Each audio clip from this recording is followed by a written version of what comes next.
Bonjour, voilà, pour donner un petit peu de relief au DAF Yud Zayin, on va faire un petit passage sur certains Tosfotim intéressants sur le DAF. Donc, Yud Zayin Amud Aleph, premier Tosfot, Nafshi Karfa la Kol Tiye, sur le passage que nous lisons nous à la fin de l'Amida et qui était un de ceux qui étaient cités dans la Gemara.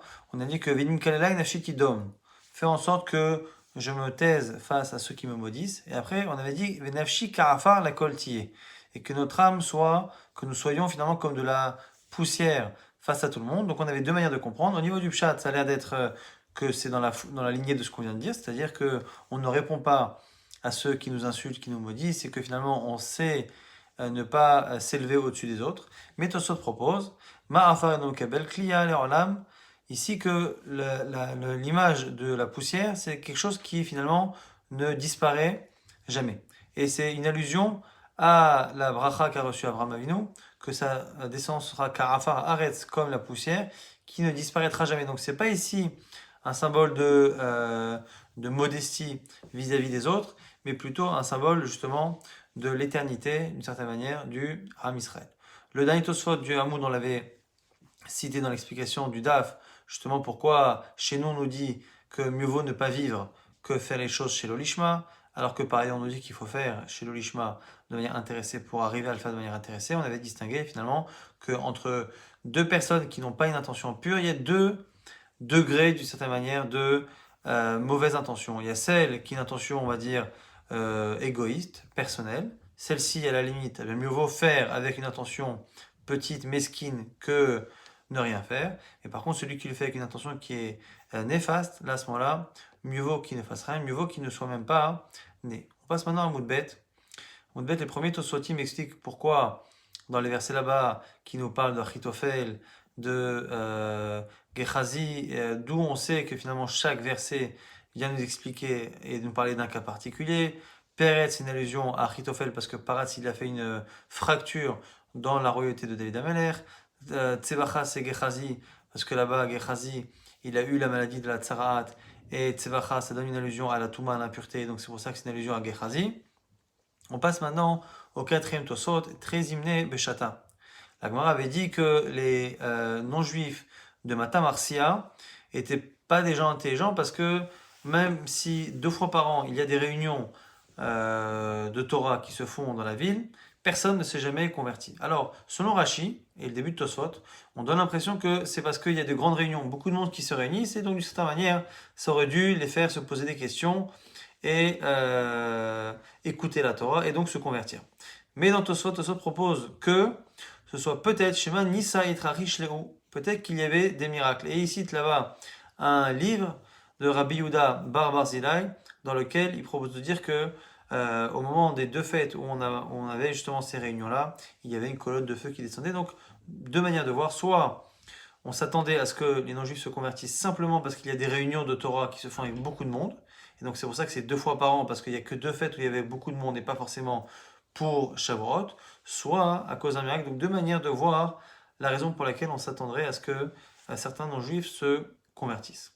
Le Tosfot suivant, Rav Shisha Bered et Ravi dit sur justement le Mirze Keyuara. On a vu dans la Gemara que parfois, lorsqu'on nous dit que on n'a pas l'obligation de faire cette mitzvah, le fait de le faire, ou lorsqu'on n'a pas d'interdiction mais qu'on se l'interdit, c'est Mirze Keyuara. Ça donne l'impression de se sentir supérieur aux autres.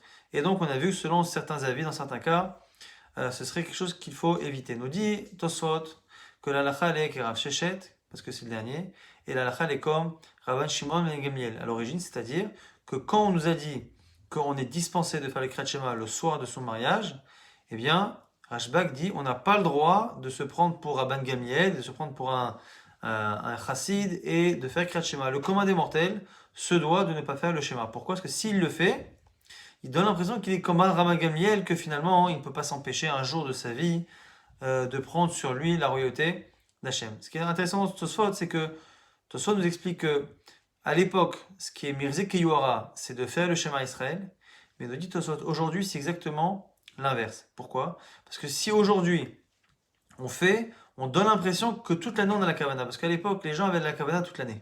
Et on disait que même si les gens avaient la Kavana toute l'année, le soir de leur mariage ils ne l'avaient pas. Celui qui le faisait donnait l'impression de pouvoir avoir la Kavana. Mais nous, aujourd'hui, c'est l'inverse. Aujourd'hui, on n'a jamais la kavana. Donc, comme on n'a jamais la kavana, tant qu'à faire le soir du mariage, il n'y a pas de raison de ne pas le faire parce qu'il n'y a pas de réelle différence avec les autres jours. Celui qui s'empêcherait de le faire le soir du mariage donnerait l'impression que le reste de l'année, il a la kavana alors qu'on nous dit que la plupart du temps, la plupart des gens ne l'ont pas. Donc ce serait ici Mirze Keyora, c'est intéressant ce qu'on voit de ce Tosot, que cette notion-là de Mirze Keyora, qu'on donne l'impression de se sentir supérieur par une action ou par le fait justement de ne pas faire une action, eh bien ce n'est pas quelque chose qui est figé dans le temps. Même si c'est la halakha comme Rav Shechet ou comme Rashbag, c'est quelque chose qui est toujours relatif à ce qui se fait au moment présent. Si les commandements tels font ou ne font pas, le fait de faire différemment, pour X ou Y raison, est souvent considéré comme étant Yuhara, c'est-à-dire un signe d'orgueil. On passe donc au Tosfotim par rapport à la Mishnah. Donc le Tosfot partout Mekrat Shema, pourquoi celui qui est un défunt qu'il doit enterrer, pourquoi il est pas tôt de Kriyat Shema? Rashi nous dit parce qu'il est soucieux, il est préoccupé par le fait d'enterrer. Et Rashi explique clairement que c'est la même raison que pour le schéma. Celui qui est pas tôt du schéma le soir du mariage, c'est pareil, il est pas tôt du schéma et des mitzvot lorsque il doit enterrer quelqu'un. Ça, c'est Rashi. Tosfot, eux, Sita Yerushalmi, dans laquelle on nous fait une dracha. Leman Tizkor, qu'on doit se souvenir. Yom Tzetra, le jour de la sortie d'Égypte. Kol Yemechaïcha, tous les jours de ta vie. Les jours de ta vie et les jours où tu t'occupes de la vie, de la tienne ou de la vie en général. Mais si tu t'occupes du décès de quelqu'un et de l'enterrement de quelqu'un, tu es dispensé de te souvenir de la sortie d'Égypte et du Kriyat Shema et de finalement toutes les mitzvot. Vous allez voir que dans la suite, ce sera important de comprendre cette distinction qu'il y a entre Rashi et Tosfot. Est-ce que c'est une logique de préoccupation ou est-ce que c'est Xerat Hakatuv? Kol Tov.